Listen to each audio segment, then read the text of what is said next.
Born from the aspect of justice, Kayle has taken up her mother's sword and vowed to purge the land of evil in an unrelenting crusade.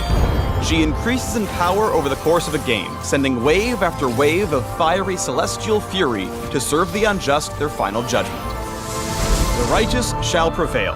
Welcome to the Kayle Champion Spotlight. Kayle's passive is Divine Ascent. Over the course of the game, Kayle rises closer to her celestial form, increasing the speed, range, and power of her basic attacks. As evil grows, so shall I. At level 1, Kayle is fueled by righteous fury, and her basic attacks increase her attack speed. At max stacks, Kayle becomes exalted and gains movement speed toward enemies. At level 6, Kayle flies on 2 sets of wings, and when exalted, her attacks launch flaming waves that deal bonus damage. At level 11, Kayle's helmet comes off and another pair of wings appear, signaling that she now attacks from range. At level 16, Kayle transforms into a true champion of justice, wielding 2 swords, becoming permanently exalted, and dealing true damage with her waves of fire. Kayle's E, Starfire Spellblade, has a passive and active effect.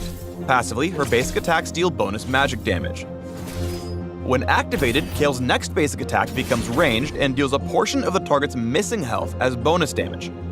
After ascending to level 6, this attack damages enemies next to the target as well. Kayle's Radiant Blast pierces the first enemy hit with light, dealing damage, shredding resistances, and slowing any foe caught in the blast. Celestial Blessing heals Kayle and a target allied champion, infusing them both with a burst of speed. It's a short duration buff, so it's better at quickly maneuvering and dodging enemy attacks rather than long-term chases. Kayle decides who lives and dies. Her Divine Judgment makes a target ally completely invulnerable for a couple seconds, then purifies the area around them with a cascade of shining blades. Kayle can move while casting, but can't attack or cast other spells until the swords fall. This means it's often better to ult an ally who can dive the enemy team instead of using it on yourself. You'll save them from certain death and massively damage foes at the same time.